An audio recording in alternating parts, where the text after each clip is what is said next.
you ever felt like you're always just one move behind in conversations, in meetings, in life itself? Like other people walk into a room and instantly command it without trying, without effort, without noise while you're still trying to catch your footing? Maybe you've had a conversation where someone twisted your words with a smile, or made you doubt your own instincts without ever raising their voice. It's not magic. It's not charisma. It's strategy. Most people are stuck in reaction mode. They speak too fast, reveal too much, and lose their position before they even realize the game has begun. But you can choose a different path.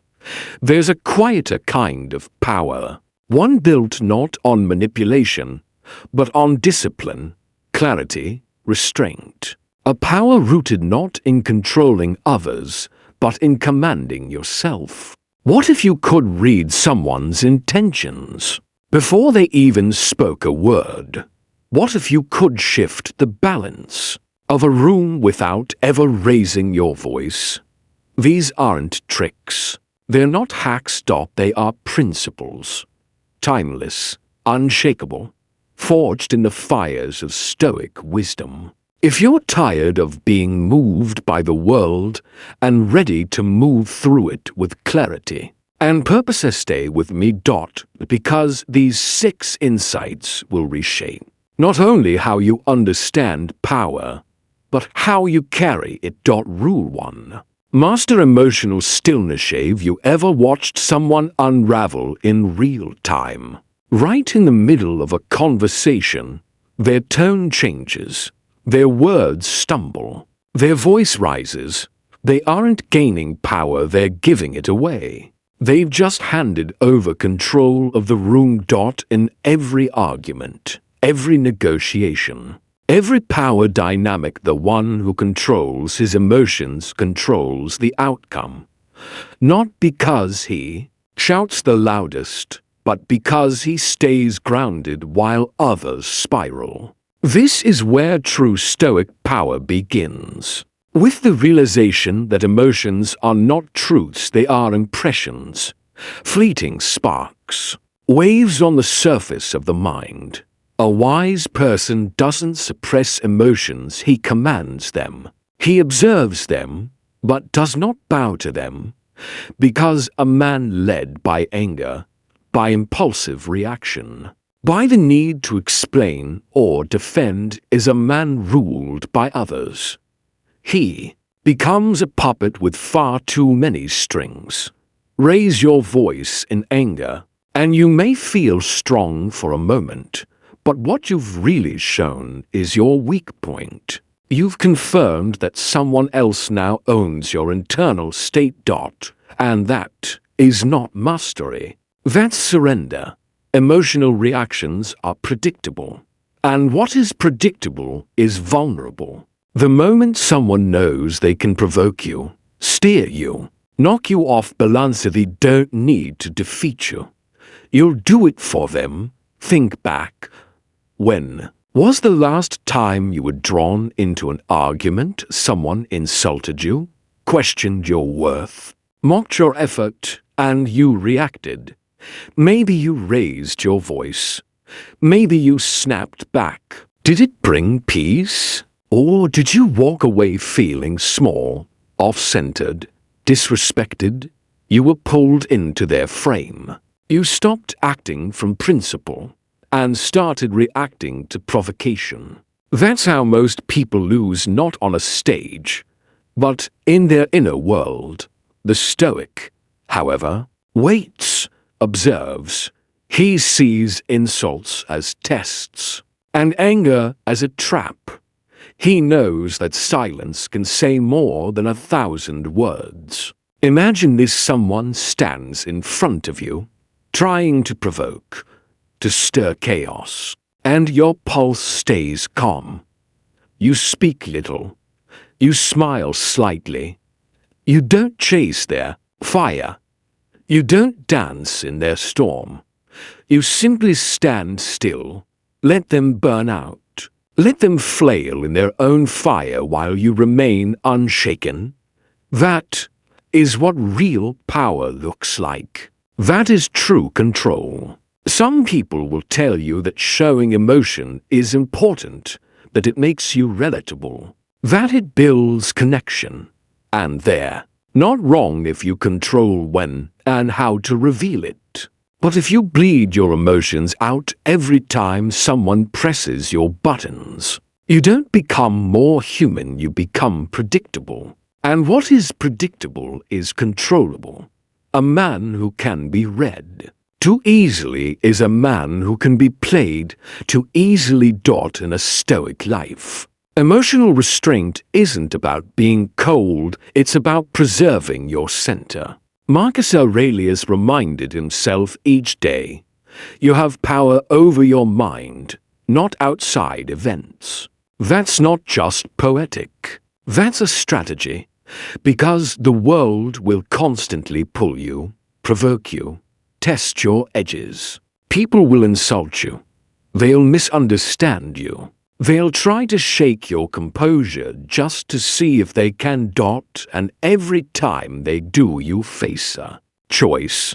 Do I respond from impulse or from inner discipline? The man who can pause before he speaks holds more power than the man who tries to dominate with volume. Imagine this. Someone insults you in front of a crowd. Everyone turns to see your reaction. They expect anger. They expect you to snap. But instead, you stay calm. You look at them quiet, composed. Maybe you nod. Maybe you walk away. And in that moment, your silence echoes louder than any retaliation ever could. They tried to drag you into their chaos, but ended up standing alone in it, confused, exposed. This is how you shift power without force. You control the frame, and the frame is everything. If you're always reacting, then someone else is writing the script. They decide what's important. They decide what pulls your attention. But when you stay composed, you define the rules of engagement. You decide what matters, what deserves energy, and what doesn't. And more than anything, you decide who holds the moment. Here's a hard truth. Most people are slaves to emotional reflex. A sarcastic comment, they snap back. A passive-aggressive tone, they get defensive. A late reply, they spiral in anxiety. They think they're thinking, but really they're just reacting. The Stoic man doesn't live like this. He chooses what earns his energy. He knows not every insult deserves an answer. Not every battle is worth entering. Not every voice deserves space in your mind. He lets others reveal themselves in their noise. While he builds quiet strength in stillness, want to command respect, then don't. Explain yourself emotionally. Don't argue to justify your worth. You're not here to win applause. You're here to stay grounded in your values. Even in confrontation, you don't need to fight fire with fire. Let your calm be your message. Let your stillness be your signature. Watch as others get uncomfortable, trying to make you flinch. Watch them crumble when you simply don't. Think like a general, not a soldier. Let others waste their arrows on emotion while you prepare for the longer campaign. Keep your tone level, your mind sharp, your words few but powerful. And when you do speak, make it deliberate. Make it impossible to ignore. Don't let people bait you into reaction. Let them chase your silence instead. There is immense power in restraint. It disarms attackers. It unsettles critics. And it strengthens your presence in any room you walk into. When you speak only when necessary and always with purpose, people listen. They may not say it, but they feel it. They respect it. Because deep down, everyone recognizes composure as a sign of depth. So the next time someone pushes you, pause. Ask yourself, is this reaction truly worthy of me? Or is this just a test of my discipline? You don't have to respond to every storm. You don't need to meet every jab with a strike. Sometimes, the most powerful thing you can do is nothing at all. That's how power works in the Stoic world. It's not loud. It's not theatrical. It's not about grand gestures. It's still, deliberate, immovable. And it always starts with one: place yourself. Hold the line within. And the rest of the world will adjust. Once you master that, you're ready for rule 2. Rule 2. Let silence lead in a world obsessed with noise, where everyone rushes to speak. Silence has become the rarest and most powerful signal of strength. People often mistake volume for authority, but the Stoic knows better. True power doesn't come from how loud your voice is. It comes from the weight of your presence. When you are silent, you're not empty. You're alert. You're listening, watching, measuring. And while others scramble to prove themselves, you conserve your energy like a blade kept sharp in its sheath. Look around. Most people are terrified of silence. They rush to fill the space, to cover the discomfort, to escape the tension of uncertainty. But that space, that uneasy pause, that's where you begin to win. When you stay quiet, others start to project. They guess what you're thinking. They interpret your stillness as judgment or wisdom or indifference. And the more they guess, the more they reveal. Not because you demanded it, but because they couldn't sit with the silence you created. That is where the Stoic finds his leverage. He doesn't interrupt. He doesn't speak to chase approval. He doesn't defend his ego. He watches. He listens. He lets the noise of others show him what they fear, what they want, what they're hiding. And when it's time to speak, he does so with clarity, because every word is measured. Every word is intentional. There's a story of a Roman general who once sat through an entire council meeting without saying a single word. His enemies mistook that silence for weakness. But when he finally spoke, one sentence ended the debate, redirected the entire campaign, and won the loyalty of everyone in the room. That wasn't storytelling. That was strategy. The Stoic doesn't speak to fill air. He speaks to create impact. And every moment of silence before his words makes those words hit harder. But silence is not just a tool for strategy. It's a test of the soul. Can you sit across from someone and say nothing, while still holding their gaze? Can you let the discomfort grow without rushing in to fix it? Most people can't. They start to ramble, to over-explain. They reveal details they never meant to. They confess things unasked. They soften. They negotiate not with you, but with themselves. And you just waited. You held the line. In negotiation, the man who speaks least often wins. Not because he's hiding, but because he's anchoring. He lets the other person reveal more than they intended, offer more than they needed to. Then he speaks simply, sharply, decisively.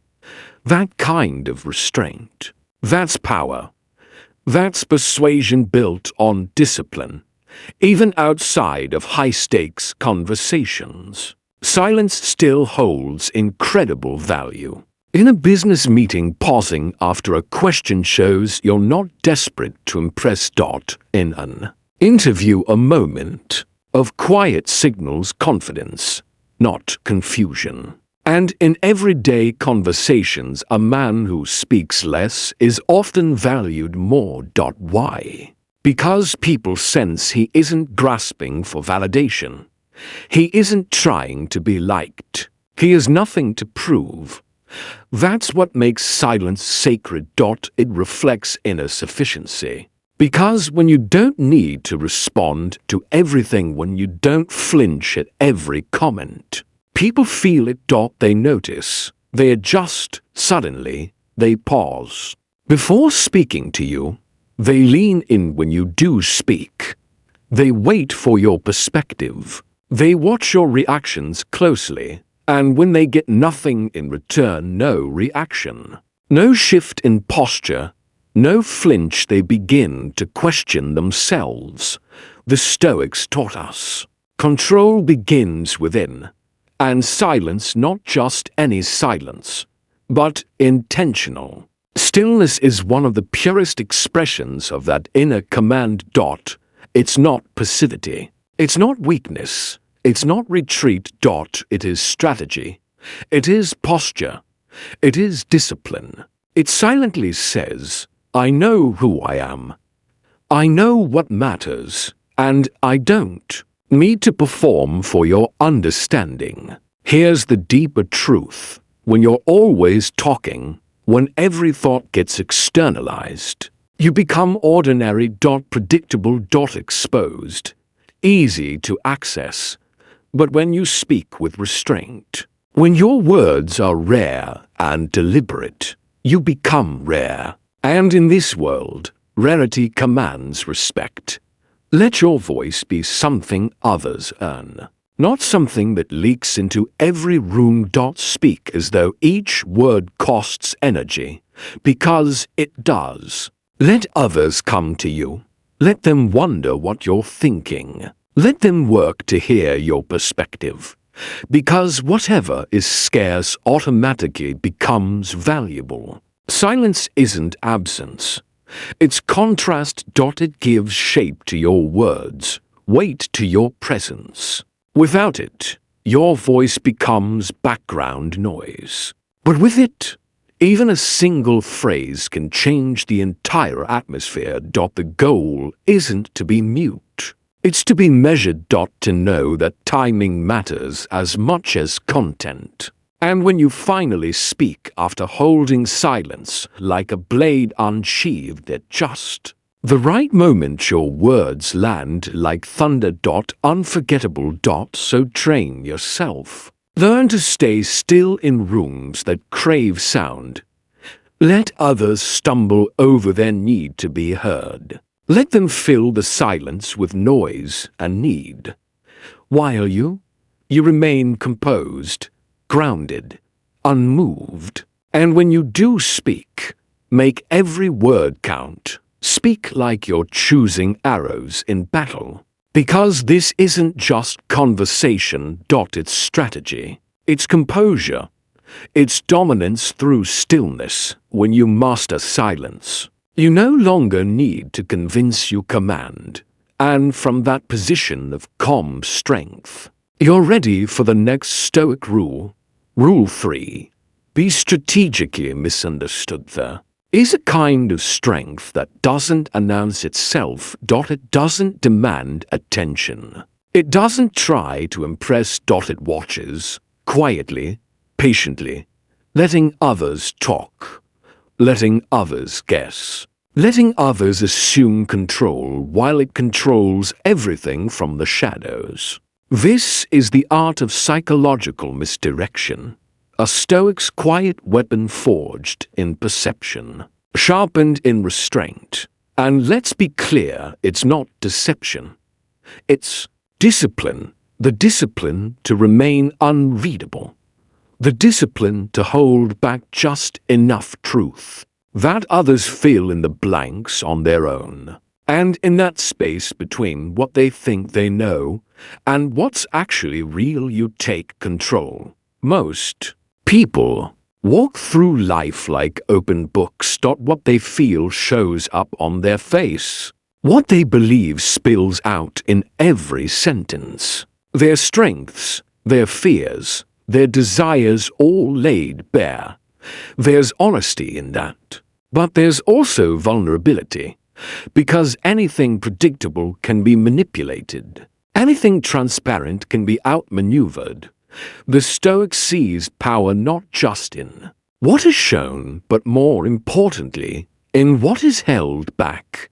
You don't need to impress. You don't need to explain. You don't need to prove. Just remain composed while others reveal themselves in their noise. Let them misjudge you. Let them think you're soft. Let them believe you're slower, less intelligent, uninterested. Let them assume you're unaware, because that illusion becomes your cover. They lower their defenses. They relax. They talk too much. They show their hand. Not because you forced them, but because you made them feel in control. And while they speak freely, you watch, you calculate, you prepare, you listen, you remember, and when it matters most you move. There's a quiet kind of Roman genius in this, the kind Marcus Aurelius hinted at when he wrote, "The best revenge is to be unlike him who performed the injury." In other words, don't mirror their chaos. Don't respond in kind. Don't expose your hand too early. Stay still. Let them think the game is theirs. And when the timing is right, reveal the sharpness they never saw coming. This isn't about pretending to be someone else. It's about understanding the art of timing, knowing when to show a glimpse of your power and when to keep your edge hidden beneath the surface. You might downplay your knowledge in a room, not out of insecurity, but to watch who exaggerates theirs. You might allow someone to believe they've outmaneuvered you, just to observe how their arrogance exposes the cracks in their thinking. You might nod along in public, not because you agree, but because you're still gathering intelligence, preparing to act with precision when the moment is right. This is misdirection with purpose, not deception, not lies, just restraint designed discipline. See, the average person plays life in straight lines. What they feel, they show. What they believe, they blurt. What they think, they defend instantly. But you are not average. You are strategic. Where others rush, you pause. Where they explode in emotion, you breathe in stillness. Where they chase validation, you move in silence. You give just enough to keep them guessing, but never enough to be fully seen. Because when you're completely known, you become predictable, and predictability is vulnerability. But when you are misunderstood by design, you become untouchable. Picture this: a room full of loud voices, people scrambling to impress, to prove, to dominate. And there you are, calm, quiet, measured. You nod, you listen. You give them nothing. They mistake your silence for submission. But what they don't see is this: you're calculating. Every word, every gesture, every motive. You're observing. You're gathering. You're waiting.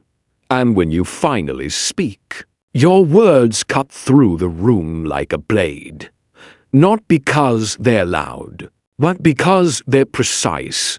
Even in moments of confrontation, this principle holds. Someone insults you, someone pushes, trying to provoke. But you offer no resistance, no flinch. No fire. Just a simple nod, not of agreement, but of indifference. And suddenly they falter. They were expecting anger.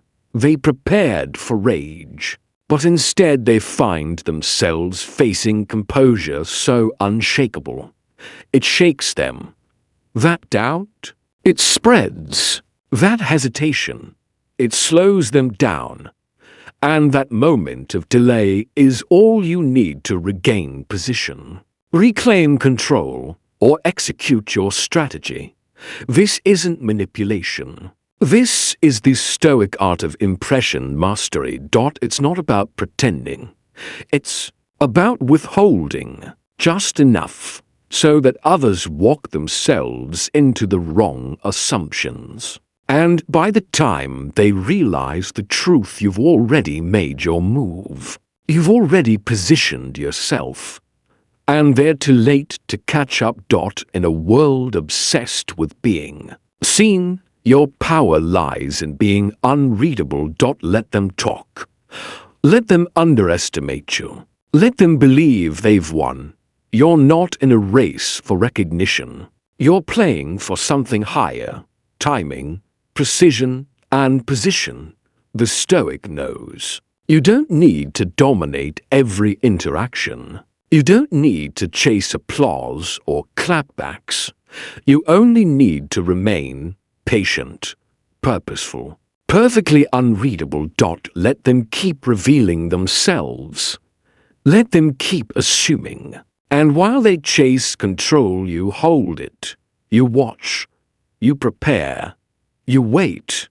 Because the one who appears harmless is the one no one guards against. And when that quiet soul finally unsheathes his true edge, it doesn't cut, it devastates. 10 times sharper, 10 times more precise, because no one saw it coming. Let this settle deep.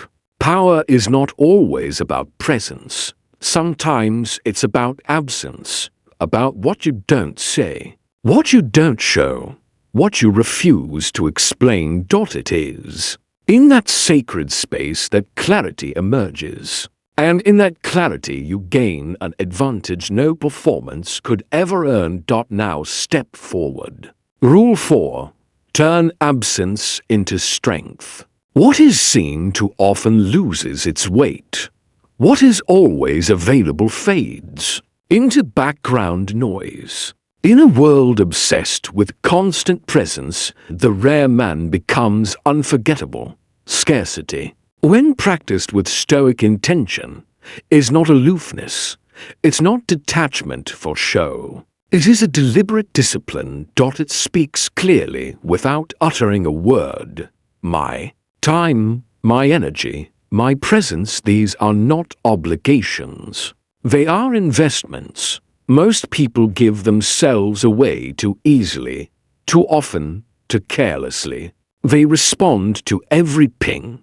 They show up to every event. They speak just to fill silence, not out of purpose, but out of fear. Fear of being forgotten. Fear of missing out. Fear of not mattering.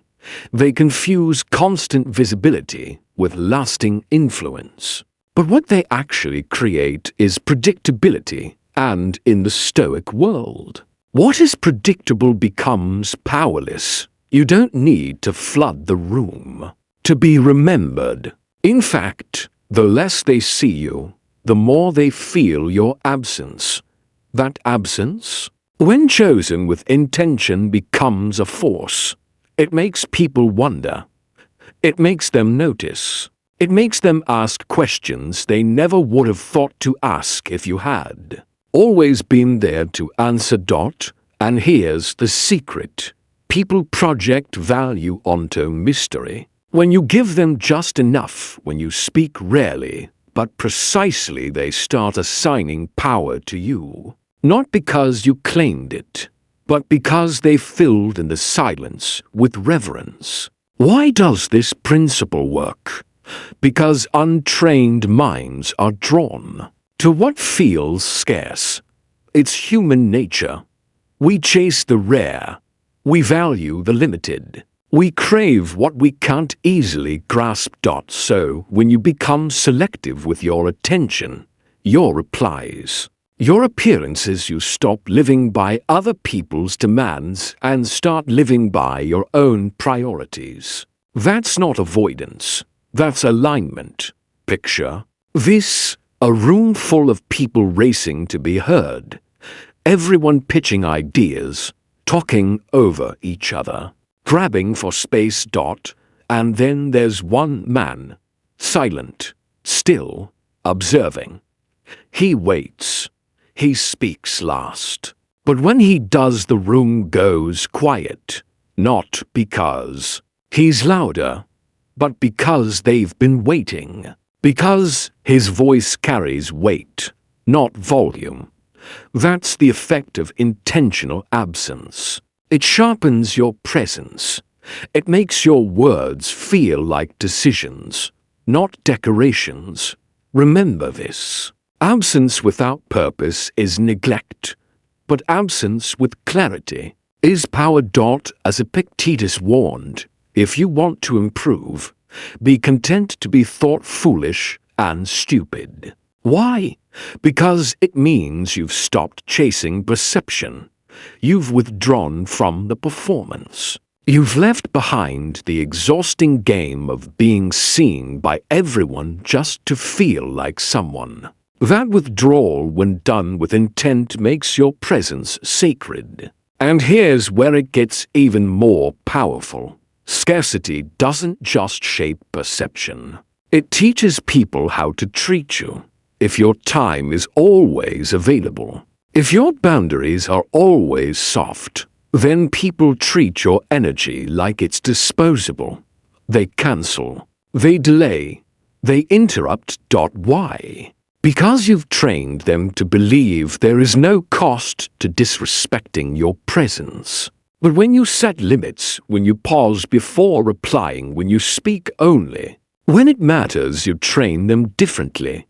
You show them this space is earned, this voice is measured, this attention is sacred. And then they come prepared.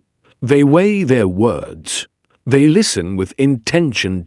Because now, yours are not given lightly, are not forgotten, because they are not wasted. He becomes someone whose silence carries weight, and whose words land like stone in still water. That is scarcity in motion, not emptiness, elegance. It's a kind of presence that speaks more through what is withheld than what is ever said. Look closer at the most elite circles in this world, the rooms where power truly resides. They're not filled with noise. Not everyone gets in. Not everything is explained. The rules, unspoken, the access, guarded, and the silence surrounding them, it speaks louder than any spotlight ever could. It's not arrogance. It's protection of value. Now apply this to your own life. You don't need to post everything. You don't need to be reachable at all hours. You don't need to explain every shift in your path. Disappear, not out of spite, but out of sovereignty. Let your silence speak your transformation.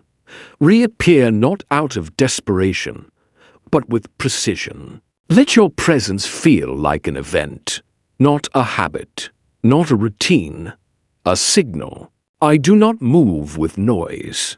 I move with meaning. This is not about playing games.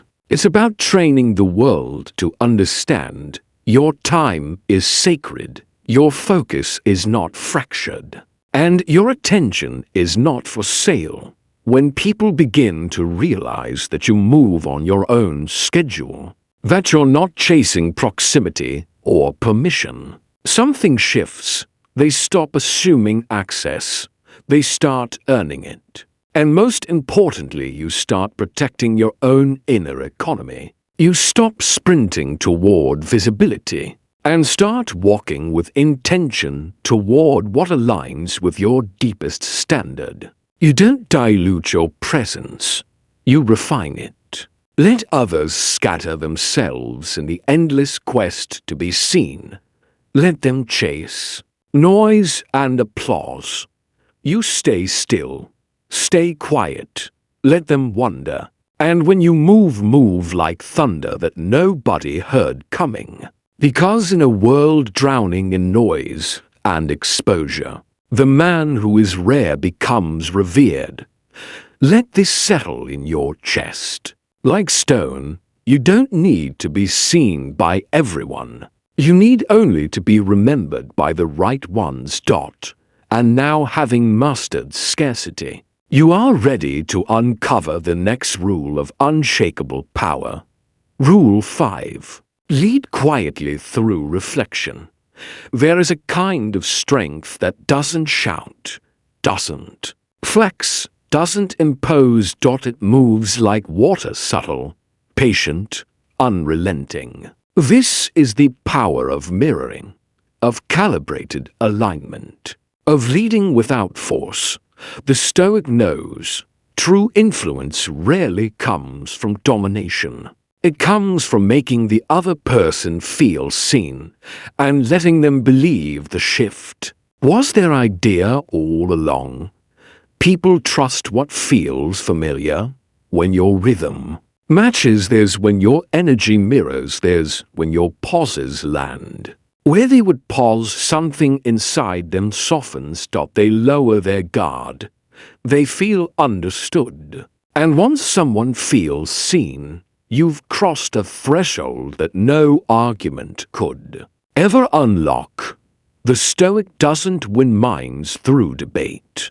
He wins them through safety, through resonance, through being the calm center in a chaotic world. Mirroring is not mimicry.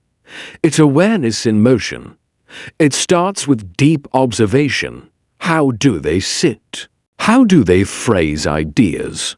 Where does their energy lie, high or low? Do they speak with hesitation or certainty? And then you match it, just enough. Not like a trick, not like a tactic, but with genuine poise. Just enough for them to feel, this person understands me. That small, nearly invisible moment. It opens doors, not with noise, with quiet precision, because the truth is everyone craves understanding. Not everyone admits it, but everyone yearns for it. And here's where it becomes tactical. If you enter a conversation too polished, too fast, too intense, you trigger their defenses. They feel outpaced, overpowered. So they shut down. But if you meet them where they are, match their rhythm, respect their emotional pace, mirror their subtle patterns, you unlock something primal. Trust. And trust is the gateway to influence without resistance. They soften. They relax into the moment, and in that stillness something subtle unfolds. They begin to follow your lead, not because you pushed, but because your presence pulled. There is a difference. Influence is not control. It is movement, and when someone feels emotionally safe, they will move with you voluntarily. That's what mirroring truly is. It's not about tricks. It's not about pretending. It's about creating resonance without pressure, rapport without performance, trust without a single demand. You haven't taken control. They've handed it to you willingly, and that is where real power lives. This becomes especially potent. In the subtle, invisible games of power, the Stoic knows true dominance is never loud. It doesn't come from raised voices, chests puffed out, or grabbing the spotlight. It comes from guiding the tone of a room without anyone noticing the shift. You don't impose. You adjust. You guide. You slow your speech ever so slightly. You ask one thoughtful question. You pause in the right place, and if they follow with their tone, their body, their rhythm, you know you've stepped into alignment. And if they don't, you wait. You observe. You remain still, because this isn't performance. It's presence. It's strategy wrapped in silence. Even in conflict, mirroring becomes your shield. When someone comes at you hot, loud, agitated, you meet their intensity, but only briefly, not to match it, but to acknowledge it. And then you lower your energy. You slow your voice. You ground yourself first, like a mountain enduring the wind. And slowly, almost invisibly, they begin to follow. Not because they lost, but because you offered something steadier to mirror. That's how a Stoic navigates a storm. He doesn't argue with it. He becomes the eye of it. The same principle applies to persuasion. You could have the clearest logic, the strongest facts, the most refined arguments, but if your rhythm is out of sync with the person across from you, they won't hear a word. Words bounce off armor, but rhythm disarms. When you reflect their tempo, acknowledge their worldview, listen to their concerns, even for a moment, the armor drops. And when that armor drops, truth gets through. Stoic influence is not built on emotional appeals. It is forged through calm presence. A grounded man doesn't speak just to be heard. He speaks to be felt. Once mirroring establishes the bridge, you begin to steer. You shift the pace. You move the topic. You alter the tone. And suddenly you're not participating in a conversation. You're conducting it, without ever announcing it. They think it's a good talk, but every beat, every shift, every direction was shaped by you from the very first pause. And let's be clear, this is not manipulation. This is moral strategy. This is the art of leadership without ego. You're not leading to win.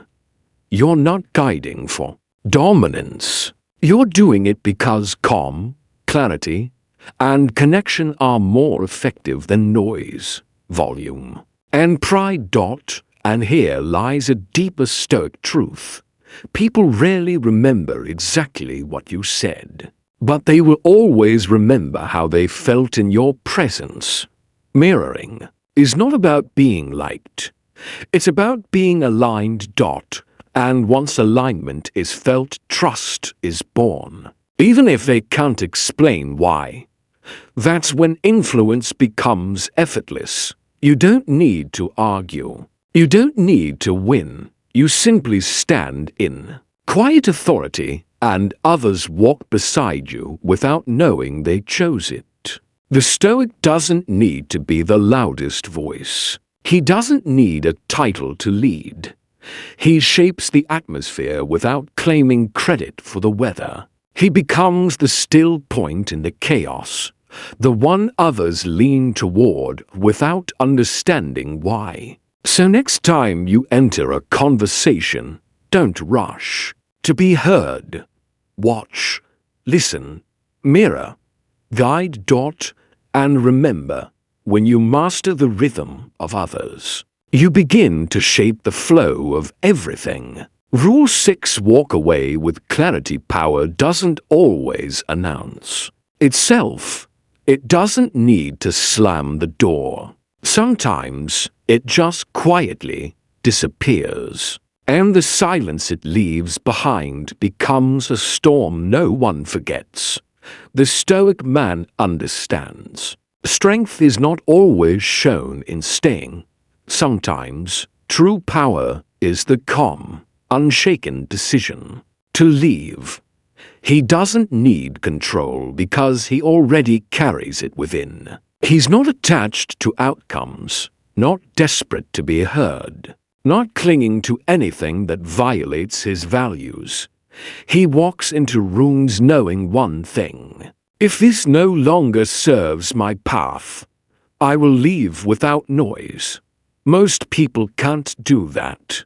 They hold on to conversations that drained them long ago, to relationships that hollowed them out, to roles, titles, groups, not because they believe in them, but because they're afraid to let go. They confuse endurance with loyalty, compromise with wisdom, and in doing so, they slowly trade their peace for the illusion of connection.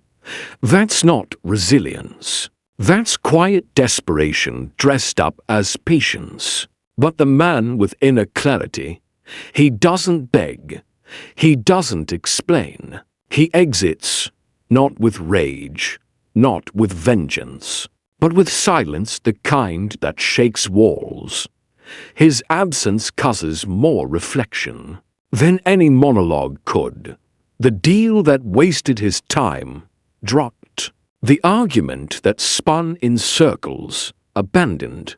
The person who crossed the line left behind, not because he hated them, but because he finally loved himself more.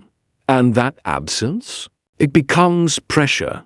It forces others to face the emptiness. It turns their noise into echoes. You see, when you no longer need validation, you become untouchable. In business, your terms tighten.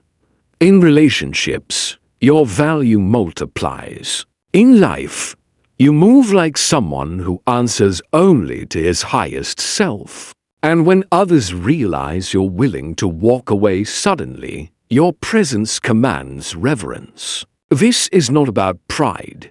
It's about principle. It's about building a life where nothing owns your peace. Even in confrontation, you don't fight to be heard. You let them shout. You stay still. And then you vanish. And in that void they hear the loudest truth of all. You didn't stay to prove a point. You left because it no longer deserved your energy. That silence becomes your legacy. That exit your final word. So, when do you walk away? When staying costs your soul. When explaining becomes exhausting. When peace is replaced by chaos. That's when a Stoic doesn't collapse, he closes the chapter and begins a new one. Not with fanfare, but with clarity. True power doesn't shout. It whispers, walks, and never looks back. These 6 rules, they are not tactics for domination. They are disciplines for those who have chosen self-mastery over self-display. Master your emotions. Let silence lead. Stay unreadable. Protect your presence. Guide with stillness. And when needed, walk away without fear. You won't just navigate the world. You will shape it. Because while others are trapped in noise, you now walk in clarity. In stillness, in strength, and in silence that changes everything. If this message stirred something inside you, take a moment. Breathe. Let it anchor. Then drop a comment saying stay 5 steps to lock it into your mind like a code of discipline. And if you're ready to carry this Stoic edge into every part of your life like this video, share it with someone who needs to hear it. And subscribe to Stoic Capsule, where silence becomes strength and power begins within. This isn't just another video.